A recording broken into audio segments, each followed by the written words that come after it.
Hi, everyone. Thanks so much for joining us here on the Daily Racing Form YouTube. I'm Gino Buccola alongside Ashley Mailloux with producer Lucia helping us out as we preview the Sandpiper over at Tampa Bay Downs this weekend. We'd always love to hear from you in the comment section. Drop your pick in below. Let us know. Do you agree with Ashley? Do you agree with me? Are you going in a different direction? Let's meet the field for this one. Ashley, big field in here. I think to the outside, Sneaky Good coming off that impressive debut win over at Keeneland will probably take some money. But there are a few in here who were impressive most recently. I mean, My Miss Mo won by 12 lengths over at Gulfstream Park on November the 9th. That was a very nice win. You have Summer Winner, who's been very nice in 3 of her 4 starts. She's been victorious. I think she's also one that Sneaky has some ability too. So I think a couple of talented fillies in here didn't seem on paper as much as like we have one standout and then the rest of the field, like the earlier stakes race, the inaugural at Tampa. Yeah, and I think the other thing is obviously this is a bigger field. Okay, so if I say this is a better race for betting just because it's a bigger field, people look at you like, yeah, duh, I get that. But I also think it's the fact that when you look at the horses that have, graduated and you look at their maiden special weights, Beyer speed figures, no one really towers over the field by Yep. any means. So I think even from that perspective, to me, it's a better betting race because everyone's a little bit closer in ability so far. Evenly matched group. Let's see how Timeform US thinks the race will shape up. Here's a look at the pace projector. Sneaky Good from the outside will likely be in the mix early, but there are others in here who want to go. I mean, you've got Freaks Go, who was very, very quick. Gerard's Cross, very quick. And we haven't seen that one since July, but she is a really quick filly as well. Techstar is another one who was forwardly placed. I think we could get combinations of a lot in here. Summer Winner, she's really quick. I think visually she's been like very nice too. When you watch some of her races and that last one at Canterbury, I'm not surprised at all that they think this race is going to be pretty quick early on. Yeah, I don't really have a good feel of who's going to be the pace setter. I think there's going to be a couple of horses they might fan 2 or 3 wide, like the pace projector suggests. You mentioned Summer Winner. I think she will be very close to it. Maybe she'll be sitting in like second or third early on, but plenty of speed. And I think the other thing is too in some of these horses, like Freaks Go made pretty easy lead, I would say, fairly at Churchill. You have to think if she gets pressured, is she more willing to go forward? They are herd animals. So that's why I think that just in general, this pace is going to be strong. Let's meet the field for the Sandpiper. $125,000 up for grabs. It's going to go as race number 9 on Saturday at Tampa Bay Downs. First up, Ashley, is going to be Tammy. Tremont Tammy. She's coming in from Prairie Meadows. She comes off of a third place finish where she actually faced the boys last time out. She was 4th. She was a couple lengths off. She kept wide. She actually backed up a little bit, and then she was an okay 3rd. I will say she is a full assist to Macho Music, who is the grade 2 Pat Day Mile winner. So there's a solid little pedigree there for her. And in this field, one thing that is a positive for her, she's shown us she can come from off the pace, and there are not that many fillies in here who we've actually seen close and pass horses. So if they do line up and she's able to back up, she could get an honest pace to run into. And I know on her debut, she gets a 28 Beyer speed figure. We're not going to rave about that. But the fact that she goes long, she takes improvements. It was against males. Now she cuts back. I sort of think a race like that sets her up well here. I'm glad to see her against, 2-year-old fillies once again. And the barn hasn't been off to the best of starts at the meet, but she seems to be training well. And what I think will be a decent price, maybe a horse to use underneath. Summer Winner is next up. She's won 3 of her 4 starts. Most recently, September the 20th over at Canterbury. This is a good effort. Ashley, she's got big inside speed. She opens up 2. She's geared down. This is an easy win against the boys. And that 68 Beyer speed figure, if you're comparing it with some of the others in there, it's right there. I think Evolution has a 69 last out. You have Sneaky Good with the 68, My Miss Mo. So they're all right in the same range, speed figures wise. I think she's a major player in here. I do too. And in terms of her being asked, she was still asked a little bit there. It says hand ride, but Alonso Quinones did show her the whip once or twice, and she responded. But like her body of work, I mean, her one poor race, I guess, would be 3 starts back, and I don't think she, got the right trip in there necessarily. Now, what does that mean? She probably has to be forward. I'm not convinced she needs the lead to win, but I thought she got pinned down in that race in the debutante down at Prairie Meadows. And Canterbury, she obviously loves. I love that Alonso Quinones obviously sticks with her as he goes down to Tampa for the winter. But I think there's a ton of upside here. And, the way that she's won, it's at least last time out was very convincing. Tahlequah is the 3, who was a debut winner on November the 16th over at Gulfstream Park. So he's had a good start from the outside, sat third, got a really nice trip, moved up to second to challenge, then up to the lead, did get past to the outside, battled on, ended up finishing second that day. It was a solid effort in the debut, one of 2 of the Safi Joseph Jr. trainees in here. What do you think about Tahlequah? Yeah, Safi does tremendous work with his maiden second time out. So I don't think this, I mean, I know it's a step up in the stakes competition. It's not day and night difference. Yeah, she needs to improve off of that effort, but maybe coming out of the 7/8 race and now cutting back to 6 furlongs, that was appealing to them. And also, obviously, can get some, black type here quite early. She can get in the top 3 here. So I don't necessarily hate her. I don't necessarily love her. I think for me, it's the fact that there are horses that are already proven that I just like a little bit more. Yeah, another maiden is right next door in Techstar. Techstar, it was 0 for 4, has 3 in the money finishes. And when you go through the horses that Techstar has been defeated by, I mean, you see some pretty decent ones. Jumping the Gun is 3 for 4. Keystone State came back to win next time out with a 63 Beyer speed figure. The issue that I have is that he seems like he's been pretty one-dimensional speed so far in his 4 races. Like he hasn't really wanted to come from off the pace a whole lot. And I'm not sure if that's going to work out in this big field with a decent amount of other early speed here. Yeah, it doesn't seem like she wants to really pass horses and doesn't have the will to do so. And I think she gets a little in trouble in here because she has that front running style. The races that she comes out of just a little bit slower. If you're just comparing and trying to make it apples to apples, I know it's a different track at Delaware, but we're talking 46 and 1 typically to the half. And I just think others in here, they're going 45 and 3, 46 flat. I think she's going to have her work cut out for her, but does get one of the best riders at Tampa aboard.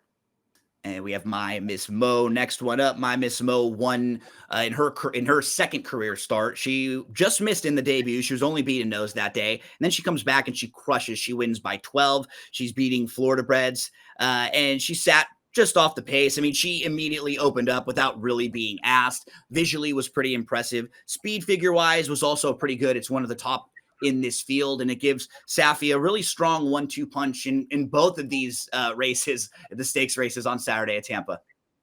Yeah, we talked about with Tahlequah, maybe improving second time out. This is what My Miss Mo showed second time out, that she was able to take a huge step forward. The barn just gets better. She went out favorite in both of the efforts, which I do think is interesting. And I think kind of looking at, her second time out, she just seemed a little bit more professional. I think it was just kind of the fine tuning and the polishing. It worked out.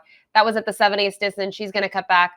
I like that she's tactical. I think she has a great trip in here where she doesn't need the lead. She can, sit third, fourth early on and make her move. And I think that's going to be, advantageous for her. And it's always something to note. I know Mike Husbands and both Edgar Zayas ride a lot for Safi, but Edgar rode both of these horses. And to me, this was completely a decision. And this is who he chooses, and I can't blame him. Freaks Go is next one up. Freaks Go won at Churchill Downs on October the 26th, was quickly up the challenge for the lead, opened up 2, got a little bit tired, but did hold well. It's funny, horse racing, when calling a horse a freak is a positive, right? And that's the situation here with Freaks Go.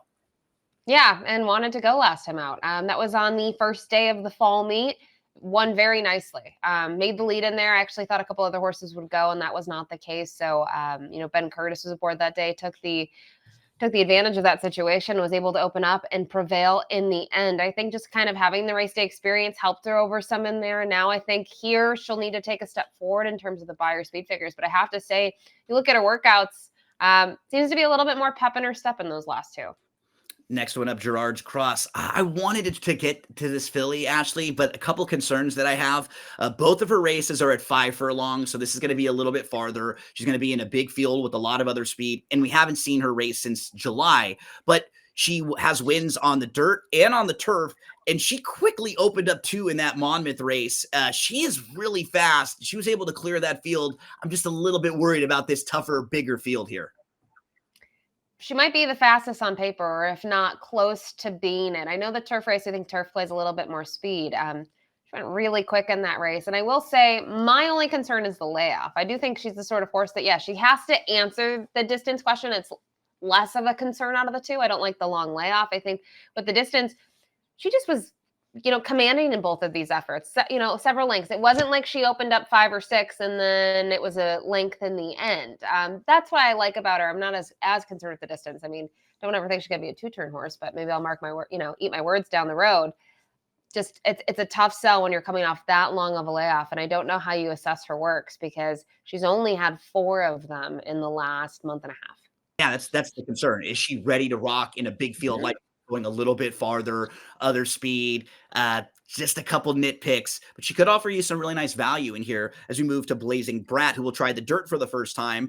They took a shot in one of those big turf races at Kentucky Downs, didn't really fire, was 84-1. That's fine. You can put a line right through that. The synthetic form was solid, those 3 races over at Presque Isle. If you're looking at the dirt, she'll try the dirt for the first time. She did have, I think, 10 siblings, and 9 of them won on the dirt. I mean, pedigree-wise, she should be fine for the dirt. To me, it's just class. Like, how good is she, and does she stack up with this field? And I think that's always a little bit of a tough thing as we go through some of these previews and just trying to assess synthetic form and how it translates to dirt when you really have nothing to go off of. It becomes really tricky. I thought the maiden score visually was really nice at Presque Isle back at the beginning of August. You talked about it. They took a swing. They tried, right? They have synthetic form. Let's try the turf. Purse money is certainly lucrative at Kentucky Downs. It didn't work out. So given her some time to regroup, I think that's probably the right move. But I don't know if she classes up with this group as well. I think that's what they're going to have to find out on Saturday. We move to Evolution, the number 9. I think she's a bit interesting in here because when you go through her body of work, she has a couple races you could probably eliminate. She faced some tough company in her debut, lost to a nice Wesley Ward first-time starter. She comes back and wins her second start. They put her in the Schuylerville because they think enough of her. Loses to a horse named King Solver, who was very good that day. Then she's losing to Willow Case, who's a multiple stakes winner. You see Lenny Liu, who was one of the top contenders in the Breeders' Cup Juvenile Turf Sprint. That's also a multiple stakes winner and graded stakes placed. I really liked most recently, Ashley, how Evolution was able to kind of sit behind horses a little bit. Then she found an opening and she shot through. If I'm trying to figure out who are some of the horses that can sit off the pace and maybe take advantage, I do think with the outside draw and the fact that she showed she could sit off a little bit, she has a nice foundation where she's been 6 furlongs a few times in a row now. So I'm not worried as much about fitness with her. I think she's interesting in this spot. How do you feel about Evolution? I just don't know how to read her because of the great performances and the bad performances. She's just too inconsistent for me. I would, give her a piece here. I would never have the courage and the guts to use her on top, even off a really nice commanding win like that, just because I don't trust her. And I kind of look at some of her races, even that most recent outing, what she really beat and how they ran next time out or their body of their work. I'm not convinced it was the greatest of fields by any means. And I looked at her Desert Vixen a little bit, part of that Florida Sire Stakes, the series. Obviously, we know how talented Lenny Liu is and her body of work, but I don't know. There's just something there that I keep on going back to her, and I'm like, I just can't use her in my top 2. Outside is Sneaky Good. She debuted on October the 5th at Keeneland. She had a good start, right up to the lead, outside pressure, and then a big challenge early in the stretch. She put that rival away and she drew off. So I like when you're able to see horses like this who they can show kind of multiple gears, showed that speed, had to deal with early pace pressure, and then put away another rival who came up to challenge late. And we've already seen the 4th place finisher come back to win next time out at Churchill Downs in a maiden special weight. So the race has already come back pretty live here, Ashley. What do you think about Sneaky Good rounding out this field? Yeah, you're talking about that 4th place finisher. Cat Spring came back to win on turf. Betty's Pearl, who was the runner up, came back to finish 3rd out. Horses are running well out of this race. Obviously, it's Brad Cox, 2nd time out off a maiden score that was commanding. This horse is going to take a lot of respect in here.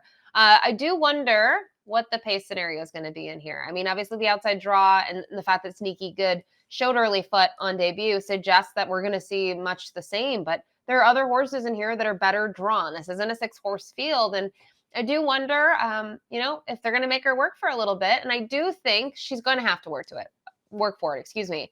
Probably the best horse on paper, but how short of a price do you want to take on her? I don't know if I want to take that short of a price. As we move to selections, that's what makes this race tricky. You don't have a lot of horses proven off the pace. These are 2-year-olds. A lot of them have either been winning on the lead or sitting great trips very close to it where everything goes their way. And it's not going to happen in this race. There are going to be a couple horses who get shuffled back a little bit. They're in different spots than normal. Can they overcome that? Or will someone just kind of run them all off their feet in here? How do you round things out, Ashley? I'm going to use Summer Winter. I really don't know what they're going to do. Are they going to send her? We'll find out. I would actually like to see her sit maybe second or third and just make her run. I know she really hasn't been able to pass horses in her races, but I'm convinced that she has sort of what it takes to get that trip. But we'll see what the Valley is going to be. We did this without the morning line. I have to think she's a better price in here than the outside runner. And I just like that she's got more foundation to her. So that's why I sided with the 2 Summer Winter. Lots of similarities for us. You have 2, 10, 5, 6. I'm going to go 9, 10, 5, 2. I'll throw in Evolution, hoping from the outside. That one can sit off the pace a little bit. Hasn't been as consistent, but does have some big efforts here and there. We'll see if they can string 2 of them together. However you play them, we wish you the best of luck.